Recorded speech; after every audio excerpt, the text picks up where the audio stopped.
जय गुरु.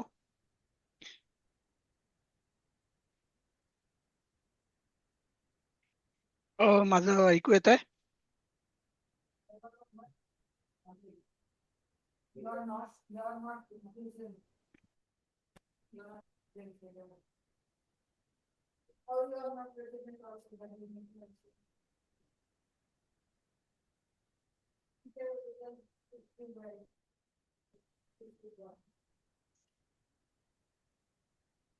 चालेल, आपण सुरू करायचं का? हो सर, चालेल. 10 हो हो. वाजले. हो, येस. जय गुरु. मी शेअर करायला लागतो आणि मग मला सांगा. जय गुरु. जय गुरु. जय गुरु. जय गुरु. दिसतंय माझं स्क्रीन? हो सर. आपलं 11वं चाललं होतं, राईट? हो.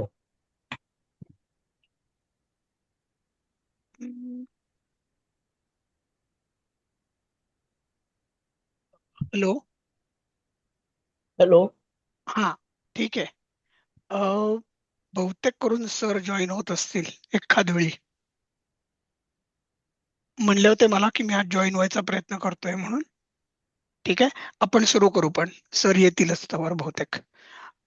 11वं. कोण करत होतं लास्ट टाइम आपण? माझ्या मते छायाताई झाल्या होत्या. लताताई करत होतात का तुम्ही? नाही, बहुतेक छायाताईच आहे. हो. हा, पण आज येणार नाहीये छायाताई. हो हो, मी करते. घ्या. एकच मिनिट. बरं. माझा ना चष्मा सापडत नाहीये. बरं, मग आपण पुढे जाऊ ताई. हा, सेकंड कोणीतरी घ्या, मी तो चष्मा हा, शोधते. घ्या पुढे. आपण ताई घ्या. हो. नास्ति रत्नम अखंडितम. अर्थ घ्या. ज्या रत्नाला घर्षण झाले नाही असे रत्न दुर्लभ. बरोबर. उपयोग.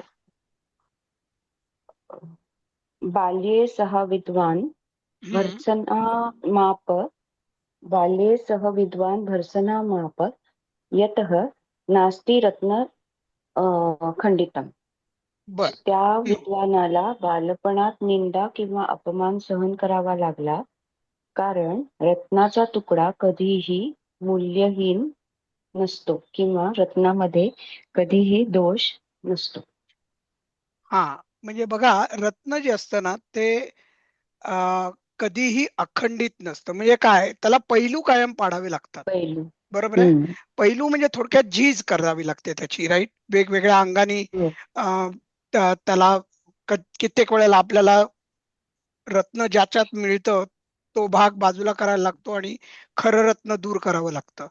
बरोबर आहे. म्हणजे म्हणायचा उद्देश काय, की जोपर्यंत आपण एखादी गोष्ट अखंडित करत नाही, म्हणजे त्याला पैलू पाडत नाही, ते घासत नाही, त्याची झीज होत नाही, तोपर्यंत ती लखलखत नाही, ती प्रकाशून येत नाही.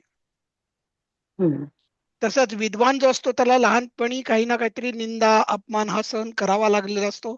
त्यातून तो बऱ्याच काही गोष्टी शिकतो आणि मग पुढे तो रत्नासारखा तेजोमय होतो. कारण की त्याच्या व्यक्तिमत्वाला पैलू पाडले जातात. ठीक आहे, असा हा अर्थ आहे. पुढे कोण घेत आहे आता? माधवीताई. आले मी सर, सापडला सर माझा चष्मा.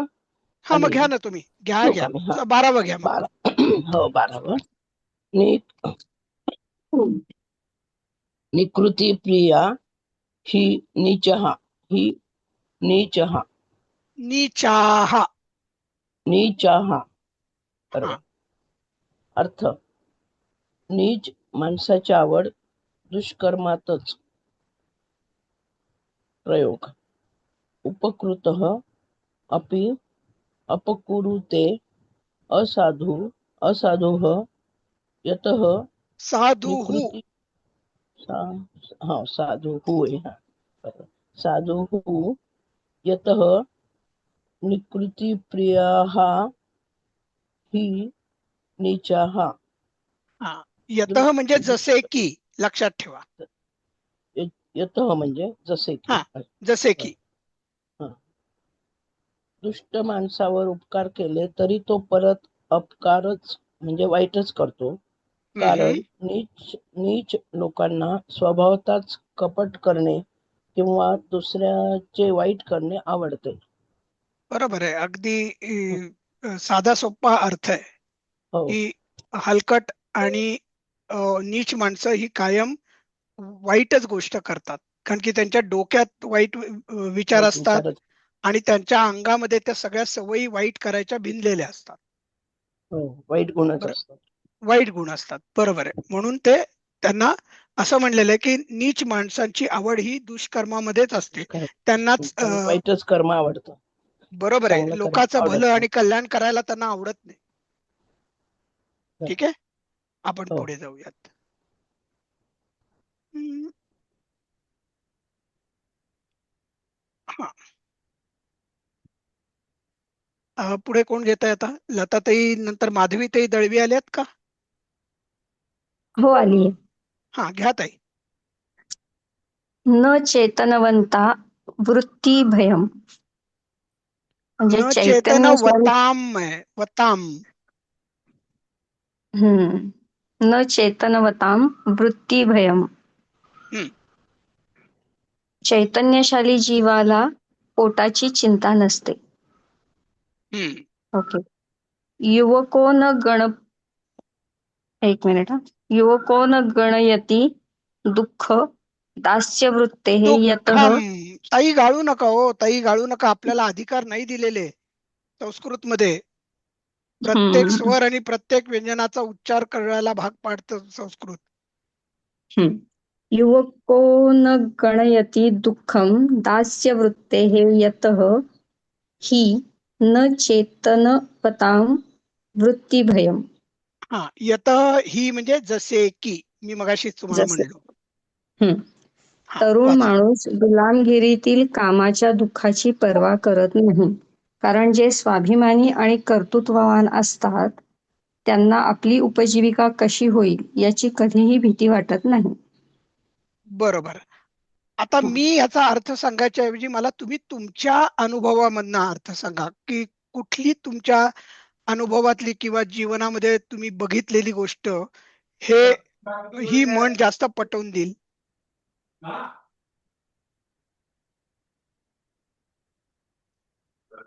बघा, आपण मागे एक असंच लोकोक्ती बघितली होती ज्याच्यामध्ये आपण बोललो होतो की जो माणूस उद्यमशील असतो त्याला हम्म. कधीही पोटाची भ्रांत पडत नाही. बरोबर आहे. हो हो जो सतत प्रयत्न करू इच्छितो, ज्याला कधी धैर्यशील असतो, जो अपयशांना कधीही घाबरत नाही, अशा माणसाला काही ना काहीतरी उपजीविकेचं साधन मिळूनच जातं आणि ज्याच्या साहाय्याने तो आपली स्वतःची आणि आपल्या कुटुंबाची उपजीविका चालवू शकतो. हम्म. बरोबर आहे. पण हो तेच आपण जर का एखादा माणूस गुलामगिरीमध्ये असेल तर त्याच्या कामाची त्याला जरी दुःख होत असलं तरी त्याला करता येत नाही दुःख त्याबद्दल, कारण की तो हो गुलामगिरीमध्ये आहे, हो लाचार आहे. बरोबर. हम्म. म्हणून लाचार न राहता स्वाभिमानी आणि कर्तृत्ववान आपल्याला कसं बनता येईल याकडे लक्ष द्यायला पाहिजे. आणि हो तसे जर आपण झालो तर मग आपल्याला कधीही आपल्या उपजीविकेची भ्रांत पडणार नाही. हो कारण की एकतर आपल्याला आपल्या कर्तृत्वावर विश्वास असेल आणि हम्म. स्वाभिमानी म्हणजे मी स्वतः माझ्या जीवावर माझ्या कष्टाने थोडे का होईना पण अर्थार्जनासाठी जे धन लागेल ते मी कमवीन, असा आपल्याला आत्मविश्वास असतो. बरोबर. हं? चालेल. सर हम्म. म्हणजे जिथं लाथ मारेन तिथे पाणी काढीन अशा वृत्तीच्या लोकांना हे उपयोगी आहे का? हा, बरोबर आहे. मराठीत एक म्हण आहे ना आपली. बरोबर आहे. लाथ मारीन तिथे पाणी काढीन. काही ना काहीतरी आपल्याला यश मिळतच अनेक प्रयत्न केल्यानंतर. हम होंगे कामयाब, पुरा है हम विश्वास, होंगे आपलं काम. गाणं आहे की नाही. हो. हा, हम्म. ते याच्यावर अवलंबून आहे, म्हणजे याच्यावरूनच घेतलेलं असतं. हं? पुढचं कोण आहेत आता आपल्याकडे? मी निशिगंधा ताईच आहेत. न सिंचती पुष्पार्थी शुष्क तरुण हं, म्हणजे फुलाची इच्छा धरणारा वाळलेल्या झाडाला पाणी कधीही घालणार नाही. बरोबर आहे, कारण त्याचे कष्ट नाही तर वाया जातील ना. बरोबर आहे. वाळक्या पाण्याला झाडाला पाणी घालून काय उपयोग. बरोबर आहे. जे झाड वठलेलं असतं त्याला त्याला फळं आणि फुलं धारण होऊ शकत नाहीत. मग हं. अशा वेळेला आपण किती खत घातलं, पाणी घातलं, त्याची किती निगा ठेवायची प्रयत्न केला, तरी तरी उपयोग होत नाही. निष्फळ प्रयत्न आहे तो. बरोबर आहे. आणि तेच इथे त्यांनी सांगितलेलं आहे. वाचा ना ताई, अर्थही वाचा, प्रयोगही वाचा. वाचते ते. प्रयोग रमोपलब्धी सरसस्थाने एव संभवती तस्मादुच्यते न सिंचती पुष्पार्थी शुष्कतरुं. हं, लक्ष्मीची किंवा वैभवाची प्राप्ती केवळ अनुकूल आणि रसपूर्ण ठिकाणीच शक्य असते. म्हणून असे म्हटले जाते की फुलांची इच्छा करणारा माणूस कधीही वाळलेल्या झाडाला पाणी घालत नाही. बरोबर आहे. फुलांची इच्छा म्हणजे चांगली इच्छा धरणं. कारण की फुलं ही आपण चांगल्या कामासाठी वापरतो. बरोबर आहे. एक तर देवाला वाहतो, नाहीतर आपण जे लोकं शहीद होतात त्यांच्या हं. पार्थिव देहावर आपण वाहतो. म्हणजे त्या फुलाचंही कल्याण होतं आणि आपल्यालाही पुण्य लाभतं. बरोबर? आणि होय. अशी जो इच्छा धरतो माणूस, तो त्याला माहिती असतं की फुलाचा नक्की उपयोग काय आहे आणि त्यानुसार ते हे करतात. वाळलेल्या झाडाला कधी पाणी घालत नाही म्हणजे त्यांचे प्रयत्न योग्य दिशेने ठेवतात. म्हणजे सत्कारणी आपले प्रयत्न कसे लागतील ह्याकडे लक्ष देतात सज्जन लोक. असं बरोबर. इथं या लोकोक्तीने आपल्याला सांगितलेलं आहे, की कष्ट जरूर करा, पण ते चॅनलाइज करा. योग्य ठिकाणी, योग्य दिशेने पात्र अ, अशा कारणाकरता आपले कष्ट आपण केले पाहिजेत. आपलं जीवन व्यतीत केलं पाहिजे. बरोबर? चालेल. बरोबर. आपण पुढे जाऊयात आणि आता हे शेवटचं आपली लोकोक्ती आहे. आणि आता आहेत सीमाताई सोनसळे आल्यात का? हो आहे. हां, न घ्या ताई. वंशवृक्षेषु फलन्ति द्राक्षाः. हं. फळ फळकाच्या झाडाला द्राक्षे येत नाही. हां, आता इथं वंशवृक्ष म्हणजे बांबू अशा अर्थाने आहे बरं का. हां, म्हणजे प्रयोग आपल्याला वाटतं की वंशवृक्ष म्हणजे माझ्या अ, वंशाला जो पुढे हा. कुलदीपक होणार आहे किंवा कुलदीपिका येणार आहे, तशा अर्थाने नाहीये. इथे इथे त्यांना अर्थ आहे की बांबूचं झाड आहे, त्याला कधी द्राक्ष येऊ शकत नाहीत. बरोबर आहे? हो. हां. प्रयोग सुमधुरं फलं हं, सुमधुरे एव वृक्षे संभवति हं, यतः न वंशवृक्षेषु फलन्ति द्राक्षाः. हं. अतिशय गोड फळ हे तशाच गोडवा असणाऱ्या वृक्षावरच लागते, कारण द्राक्ष कधीही बांबूच्या झाडावर लागत नाही. बरोबर आहे. सज्जनाच्याच घरी सज्जन निर्माण होतो. तो स्वतःच्या पोटचा असू शकतो किंवा तो त्याच्याकडे शिकलेला त्याचा चेला असतो. पण दुर्जनाकडे मात्र कोणी सज्जन बनायची शक्यता खूप कमी असते. बरोबर आहे? हो. हां. आत्तापर्यंत आता आपण लोकोक्त्या बघितल्या आणि लोकोक्ती बरोबर आपला जो अभ्यासक्रम मी घेणार होतो, सगळे जरा म्यूटवर ठेवता येणार आहे का सगळ्यांना प्लीज?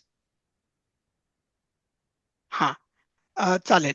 अ, तर आपला इथे लोकोक्ती पर्यंत माझ्यावर जी सरांनी जबाबदारी दिली होती ती इथं आता संपतीये.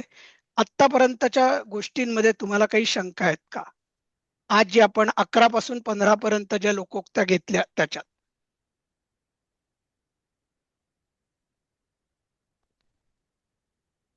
तर ते एक प्रश्नपत्रिका पाठवली आहे. अ, तर बरं. त्यात हां. म्हणजे विभक्ती वगैरे असं काही लिहायचं नाहीये का? आपल्याला विभक्ती वगैरे काही दिसत नाहीत विचारलेलं. असणार ना एखादा शब्द चालवायला तुम्हाला विचारलेला असेल एखाद अच्छा, वेळी. म्हणजे तोच तोच माला ते नाही असेल, वनम हो हो, असेल, देव ते आहे. असेल. पण म्हणजे असं हां. वाक्यात काही विचारतात का? सेंटेन्स मध्ये, वाक्यामध्ये? मी मी तर पेपर बघितलेला नाहीये. त्यामुळे मला अच्छा, कल्पना वाक्यात नाही नाहीये. विचारलेले, ते विचारले, ते म्हणजे शब्द चालवायला विचारलेले, फक्त असं आपण ते वाक्यातून. अभ्यासासाठी दिलेलं असेल, अभ्यासासाठी दिलेलं असेल तिकडे तिथे. हा हा, आपल्याला अभ्यासासाठीच आहे. अभ्यास पूर्ण प्रश्नपत्रिका नाहीये ती.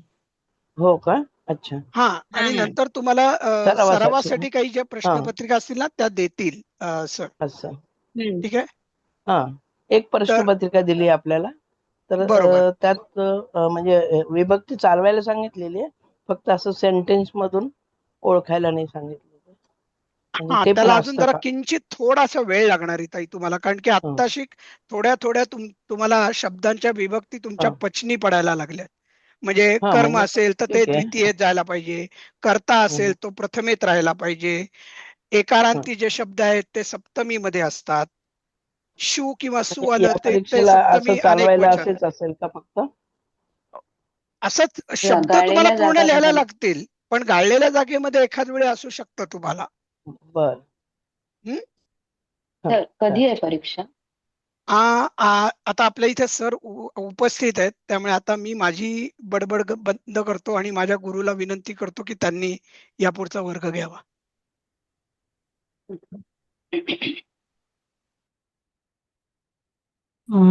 हा, जय गुरु. जय गुरु. जय गुरु सर. जय जय गुरु. गुरु. हे गुरु. हा हा बऱ्याच दिवसांनी, मला वाटतं महिन्यापेक्षा जास्त कालावधीनंतर आपण भेटतो. अं, प्रसाद, मला हे द्याल का शेअरिंगचं, हे की मी करू शकतो ना शेअर? हा, तर मी रिक्वेस्ट टाकली आहे. हा, प्रसाद ऐकू येते माझं? हो, येतंय सर, ऐकू येते. ऐकू येते येत सर आहे ना? तुमचं? हा हा, प्रसाद, माझं तुम्ही शेअरिंग बंद करून हो माझं शेअरिंगला मला अलाव कराल का? हा हो, एक मिनिट. हा, मी शेअरिंग बंद करतोय. हा, host tools for share me request पाठवली आहे. हा, होस्ट ओनली. नाही, आता डिक्लाइन केली. तर परत मी रिक्वेस्ट टाकतो शेअरिंगची. बघा सर, आता तुम्हाला येत आहे का?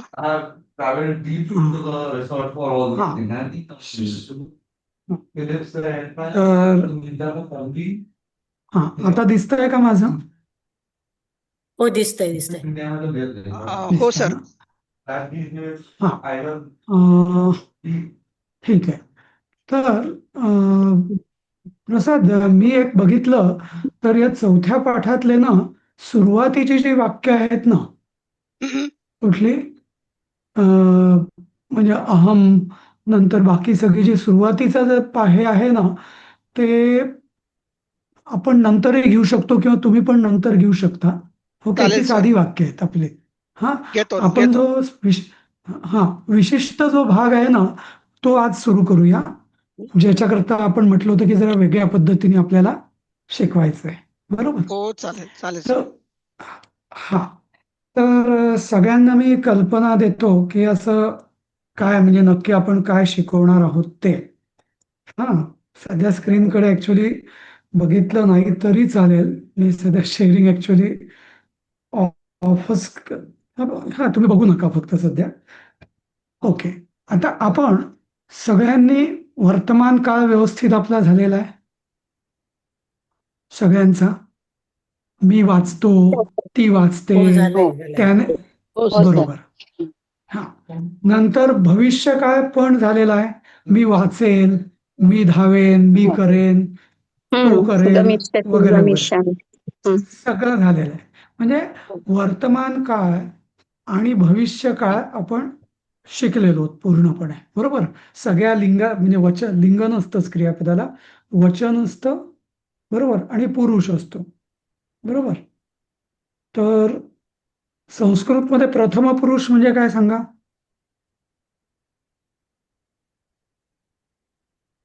थर्ड कोण पार्टी. सांग? मध्ये प्रथम पुरुष म्हणजे थर्ड पर्सन. उत्तम बरोबर. Third person.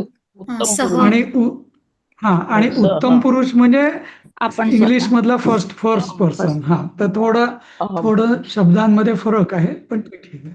तर ते तुमचं क्रियापदांना नेहमी पुरुष असतो आणि वचन असतं, बरोबर, लिंग नसतं. कशामध्ये? संस्कृतमध्ये. पण मराठीमध्ये किंवा हिंदीमध्ये क्रियापदांना लिंग पण असतं. जसं मी गेलो, मी गेले, किंवा मैं गया, मैं गई वगैरे, नाही का? किंवा किंवा हा मैं जात म्हणजे मी चाललो, मी चालले, असं आपल्याला म्हणजे मराठी आणि संस्कृतमध्ये हा थोडासा फरक आहे की मराठी हिंदीमध्ये क्रियापदांना लिंग असतं, संस्कृतमध्ये नसतं. हे तुमच्या म्हणजे जरी चर्चा याच्यावर झाली नसली तरी तुमच्या लक्षात आलं असेल आतापर्यंत, बरोबर? हा, आता आपण थोडासा भूतकाळाचा आता विचार करणार आहोत. मी याच्यासाठी म्हणतो की पूर्ण भूतकाळ सध्या आपण नाही शिकणार आहोत या प्रारंभामध्ये, पण एक ज्याला आपण अर्धवट भूतकाळ ज्याला आपण म्हणतो मराठीत, तो आपण शिकणार आहोत. आता तुम्ही लक्षात घ्या, अगदी हल्लीची नवीन जेनझी पिढी आणि अगदी लहानपणी आपण भूतकाळात मला भूतकाळ कसा किंवा हल्लीची नवीन पिढी भूतकाळ कसा वापरते ते जरा लक्षात घ्या. ते कसं म्हणतात, मी तिकडे गेलेलो, मी ते वाचलेलं, बरोबर नाही का? मी ते खाल्लेलं, असं बोलतात, ते बरोबर मुंबईत आहे ना? वापरतात सर, बाकी नाही कुठे वापरत. हा, बरोबर. मुंबई किंवा आता म्हणजे जे नवीन तरुण जे लोक आहेत ते जास्त करून असं वापरतात. आणि तुम्हाला आठवत असेल अगदी लहान मुलं सुद्धा हा मी खातो, अरे त्याला आपण म्हणतो खातो, मग मी खाल्लेलं, असं ते बोलतात लहान मुलं पण. किंवा काहीतरी म्हणजे भूतकाळ हा पूर्ण व्यवस्थित ते बोलत नाही. आपण कसं म्हणू, मी गेलो होतो किंवा मी मी मी गेलो, असं आपण जसं म्हणतो पूर्ण भविष्यकाळात, तसं ते मी गेलोच्या वेळी मी गेलेलो, मी खाल्लं नाही, मी खाल्लेलं, असं.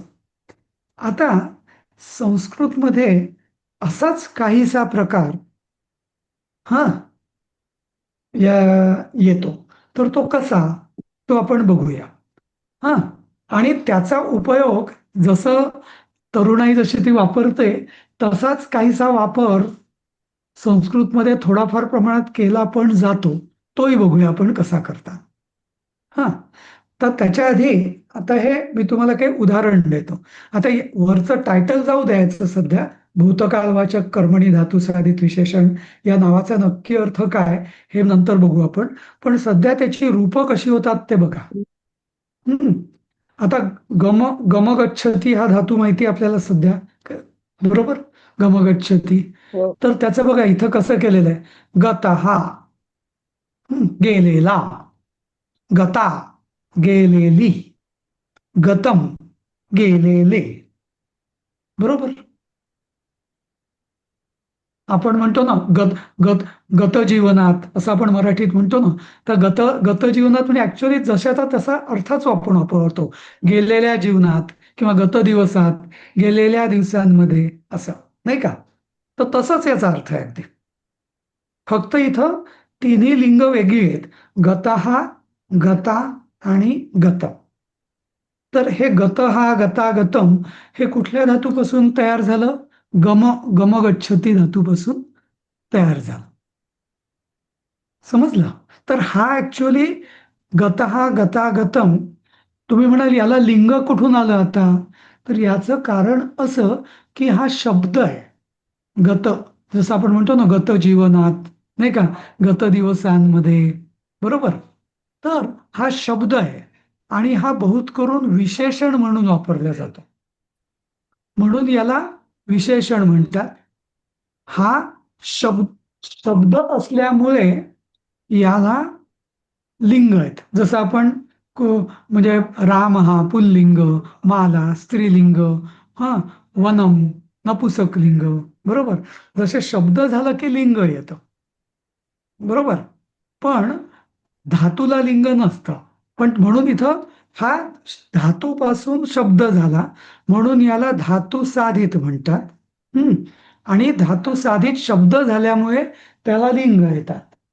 आणि दुसरं त्याचं नेहमी तो शब्द असा केलेला हा बहुत करून हा विशेषण म्हणून वापरला जातो. त्यामुळे आणि हा भूतकालवाचक असतो, म्हणून याचं पूर्ण नाव आहे या संज्ञेचं भूतकालवाचक कर्मणी धातू साधित विशेषण. कर्मणी म्हणजे काय ते आपण नंतर बघू. तर इथं गतः गता गतम हे कळलं तुम्हाला? हो सर. समजलं समजलं ना? हा. आता असाच एक दुसरा शब्द आहे क्रीड क्रीडती. हा. बाय द वे प्रसाद, तुम्ही रेकॉर्डिंग तुमचं सुरूच आहे ना प्रसाद? हो सर, रेकॉर्डिंग सुरू आहे. सुरू आहे ना? हा, कारण नाहीतर आपलं रेकॉर्डिंग जायला नको म्हणून म्हटलं. हा, ठीक आहे. तर आता क्रीड क्रीडती हा जो धातू आहे याच्यापासून असंच शब्द कसा बनेल गतः सारखा? तर क्रीडितः, क्रीडिता आणि क्रीडितम. समजलं? परत पुल्लिंग क्रीडितः, क्रीडिता आणि क्रीडितम. आता तिसरा शब्द झालेलं, आपण म्हणतो होतं. होतोचा होतोच म्हणजे होणे या शब्दाचा भूभवतीचा धातू साधित कसं होईल? भूतः, भूता आणि भूतम. आता तुम्हाला वाटेल भूत कसं आलं? भूत हा शब्द आपण मराठीत वेगळ्याच अर्थाने वापरला जातो, पण त्याचा ऍक्च्युअली भूत या शब्दाचा खरा अर्थ हाच आहे की जे झालेलं आहे ते. मग माणसाचं भूत कधी होतं नाही का? तो काहीतरी त्याचा तो पूर्वी मनुष्य असतो, त्याचं भूत झालेलं असतं, म्हणजे तो भूतकाळातला असतो. खरा तर तो या काळात वर्तमान काळात पृथ्वीवर असतो का? नाही, ते भूतच असतं, झालेलं असतं, म्हणून त्याला आपण भूत म्हणतो नाही का? किंवा आपण भूतकाळ म्हणतो, झालेला काळ. बरोबर? भूतकाळ, भूता झालेली आणि भूतम झालेले. समजलं? आहे काही याच्यात शंका येत आहे का तुम्हाला? नाही सर, हा, म्हणजे समजलं सर. धातूपासून आपण एक भूतकाल दर्शक शब्द तयार केलेला आहे. झालेला, खेळलेला, गेलेला वगैरे. ठीक आहे. आता चौथी ओळ कोण वाचेल तुमच्यापैकी? वाचा मी बघू. वाचू? हा, वाचा. त्याचा आधी मला धातू सांगायचा आहे आणि धातू सांगितल्यानंतर वाचायचंय. हा. सांगा. पितः, पिब म्हणजे पिणे, ड्रंक, पिबती. पिब पिब पिबती. पिबती. हा. हा पितः म्हणजे हा प्यायलेला, पिता हा म्हणजे प्यायलेली आणि पितम हा म्हणजे प्यायलेले. हा. तर नेहमी लक्षात घ्या. हा पी ह्रस्व कधीच नको.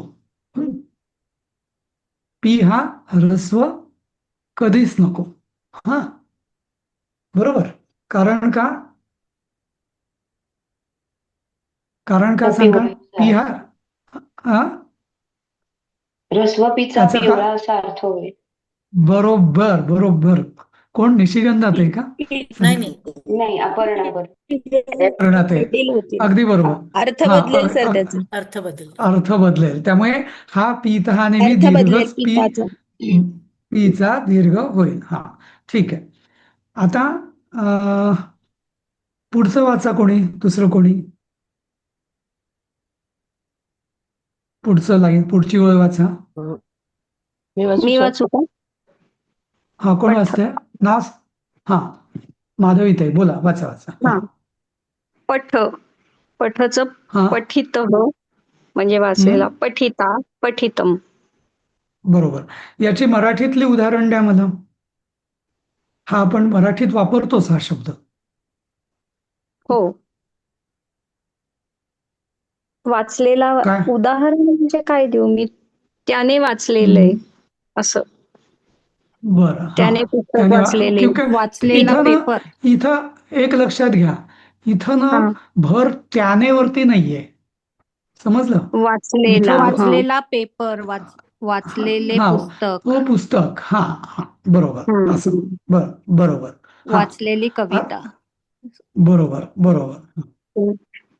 आता तिसरी ओळ वाचा. तिसरी ओळ 6वी म्हणजे कोण वाचेल?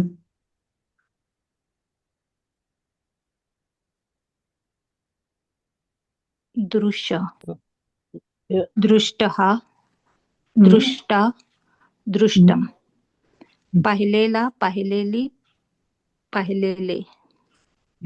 आता इथं जो क्रियापद किंवा धातू आहे ना तो आपला असतो दृष्पश्यती. संस्कृतमध्ये तो त्या धातूला काय म्हणतो आपण? दृशपश्यती.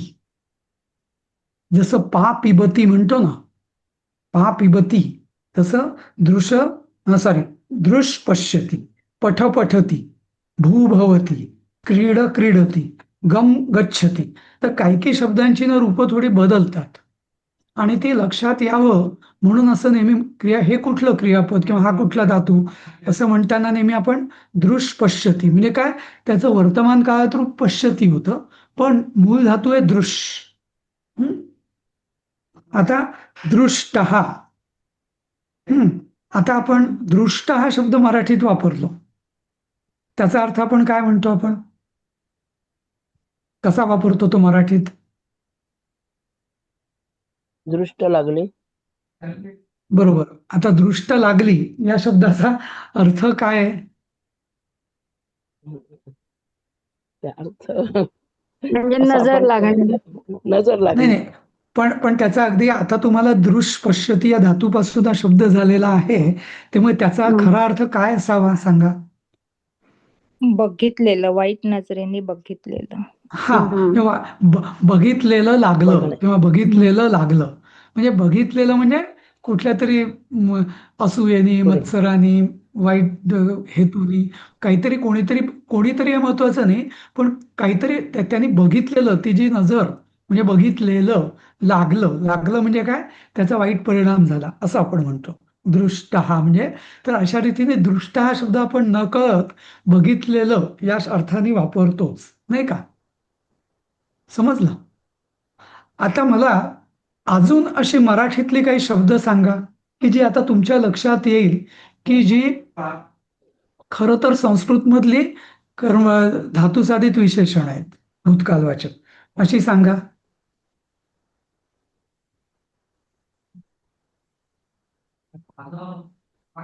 सांगा जरा, डोक्याला ताण द्या आणि सांगा मला. ठीक आहे, मी सुरुवात करतो. लिखित, हस्तलिखित, हाताने लिहिलेले. बरोबर नाही का? मला लिखित अर्ज दे, मला लिहिलेला अर्ज दे, तोंडी सांगू नको. अशा रीती आपण लिखित हा शब्द वापरतो. त्याचा अर्थ काय होतं? लिहिलेले. नाही का? नाही का? अजून काही सांगा. हा बरोबर, छान, खूप छान, खूप छान, खूप छान. हा खूप छान. काय सांगितलं तुम्ही? कसं? स्वयंचलित. हा स्वयंचलित वाहन म्हणजे काय? ऑटो. हा स्वयं म्हणजे ऑटोमोबाईल. स्वतःने स्वतः चालत असलेले, स्वतः चालत असलेले वाहन, ज्याला स्वतःला म्हणजे म्हणजे जसं की आता इथे स्वयंचलित हा प्रकार काय आला की एकदा का फक्त किल्ली सुरू केली की ते आपलं स्वतः चालायला लागते ना, गाडी म्हणा, टू व्हीलर म्हणा, म्हणून त्याला पण स्वयंचलित म्हणतो, नाही का? दुसऱ्याने चलित म्हणजे आपल्याला पाय उचलावे लागत नाही किंवा बैल किंवा घोडा असेल तर हाकलावं लागत नाही, नाही का? अजून काही उदाहरण द्या मला. इच्छित होईल, इच्छिलेले म्हणजे बरोबर, इच्छित फळ इच्छिलेले. आपण म्हणतो. बरोबर, खूप छान. अजून सांगा.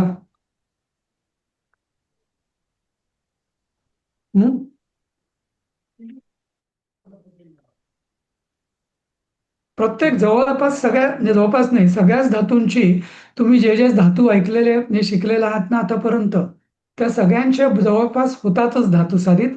फक्त काही धातुसाधितांचा वापर जास्त प्रमाणात होतो, काहीचा वापर होत नाही असं. हम्म. दूरसंचार होईल का? स्थितप्रज्ञ होईल का स्थित धातूचा? या नाही, हा किंचित जो प्रकार आहे किंचित ना, नाही, याच्यात बहुतेक वेळानं इत प्रत्यय असतो, हे एक लक्षात घे. हा जो भूतकालवाचक धातू साधित आहे ना, याच्यात इत प्रत्यय असतो. शेवटी इत किंवा त तरी असतंच. इत म्हणण्यापेक्षा त प्रत्यय असतो. हम्म? ठीक मग आहे, यात आपण किंचित बघूया. नुसता नाही, स्थित होईल, स्थित किंवा स्थित, स्थापित. बरोबर.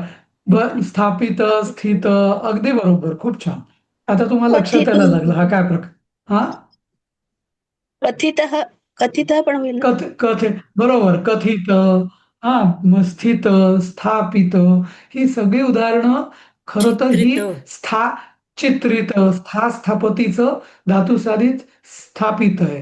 हा, सॉरी, स्थपतीचं उदाहरण आहे स्थापित.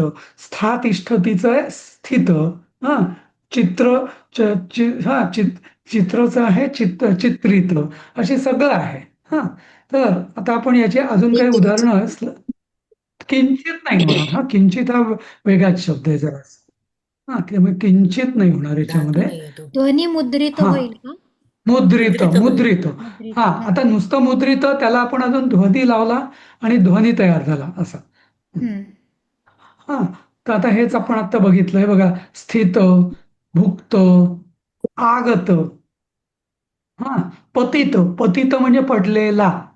पततीचं पडलेला पतित, ज्याला आपण म्हणतो ना की रे हा म्हणजे मी पतित आहे. देवाला आपण प्रार्थना करतो ना की माझ्यासारख्या पतिताचा तू उद्धार कर. पतित म्हणजे काय, मी पडलेलो आहे, संसार सागरात मी पडलेलो आहे, त्याचा तू उद्धार कर. कृत, कृ करोतीचं कृत, हा कृत शब्द तर आपण असंख्य वेळा वापरतो नाही का, असं.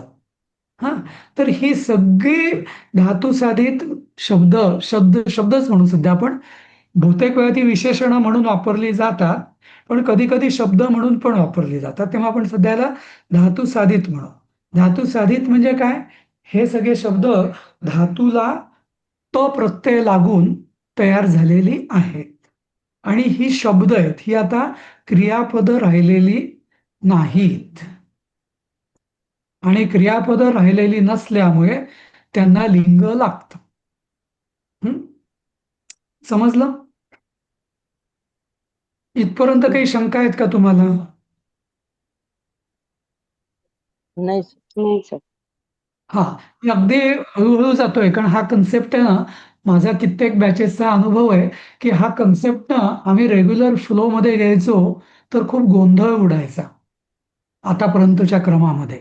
हा, म्हणून मग आम्ही असं ठरवलं यावेळेस की हा पाठ जरा नंतर घेऊया, कारण हा ठरीव आपला जो आहे भूतकाळ, सॉरी, वर्तमान काळ, भविष्य काळ, नेहमीच्या दिवशी आपण कालवाचक शब्द बनवतो, कालदर्शक वाक्य बनवतो, त्याच्यापेक्षा हे थोडं वेगळा प्रकार आहे.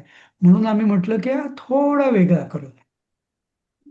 पण तुम्हाला आता हा कन्सेप्ट लक्षात आला का धातुसाधिताचा, की धातूपासून त प्रत्यय लागून त्याचा शब्द बनतो आणि तो भूतकालवाचक असतो. इथपर्यंत कळलं? हो. हो. हा, बरोबर. ठीक आहे. प्रसाद, काही सांगायचं आहे याच्यामध्ये अजून? नाही सर.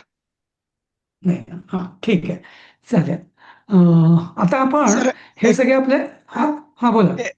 एक इंटरेस्टिंग सांगतो शब्द, की हा, कृतकृत्य. होय. आता आपला कृतकृत्य. नेहमीचा कृतकृत्यचा अर्थ खूप वेगळा आहे, आणि जर का आपण अगदी हा, संस्कृतचं बरोबर. बघितलं तर केलेले काम कृतकृत्य. म्हणजे कृत्य म्हणजे कृत्य म्हणजे कार्य किंवा काम, आणि कार्य कृत किंवा म्हणजे केलेलं केलेले. हा, काम. पण आणि मी आपण मराठीत कृतकृत्य. वापरतो ना, मी कृतकृत्य झालो, पण म्हणजे हो, काय, त्या केलेल्या कामापासून मी तृप्त झालो बरोबर. किंवा म्हणजे मला मी धन्य काम केले, वाटतंय. म्हणजे त्याचा शब्दशः अर्थ असा होईल, मी कार्य केलेला झालो. खरा अर्थ तो आहे सर. हा, बरोबर आहे.